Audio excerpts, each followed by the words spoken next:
Paano mag-screen mirroring gamit ang laptop and smart TV. So, ang una, buksan natin ang TV, syempre. Ikita natin ang screen ng TV and syempre, buksan natin ang ating laptop. Ayan, para di na tayo gumamit ng HDMI cord para makonect natin sa TV. Kung meron tayong PowerPoint or ituturo sa ating mga PDFs. So, ayan, nagbukas na ang laptop. Ayan ang makikita natin sa screen. Ayan. Click natin ang Windows key plus T. K. Windows key plus K. Ayan, pagsabayin natin yan, lalabas yan. Ayan. Ayan, lalabas. Connect natin yung TV natin. Lalabas din yung TV natin. Kung hindi lumabas, click natin yung i-accept natin sa TV. And minsan sa TV may mga application, yung Miracast to open natin pag hindi siya lumabas. So ayan, lumabas na. May screen mirror na siya. Pareho na yung screen ng laptop at TV. Ayan.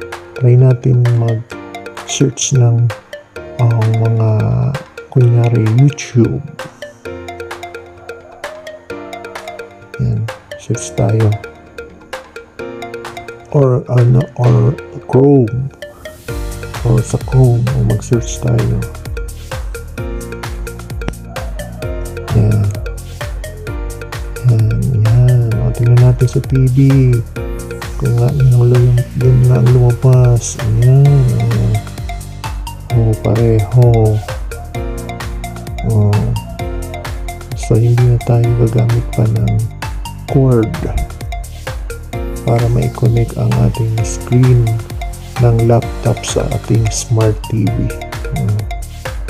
Diba? Easy way to connect or to screen mirror your laptop to TV.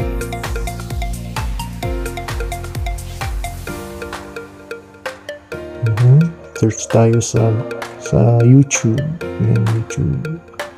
Yan, may mga tutorial dyan. Oh, easy na lang ang pag-connect. Yan, so paano naman mag-disconnect?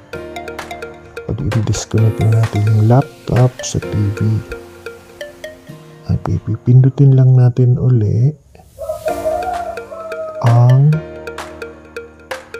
Windows key plus K. Yan. Ilalabas ulit doon sa right wing ng laptop. Magpa-pop up dyan yan. Ayan. O. Tapos sa baba niyan, at the bottom, meron tayong makikitang disconnect. So, click natin yung disconnect. Mawawala niyan sa TV.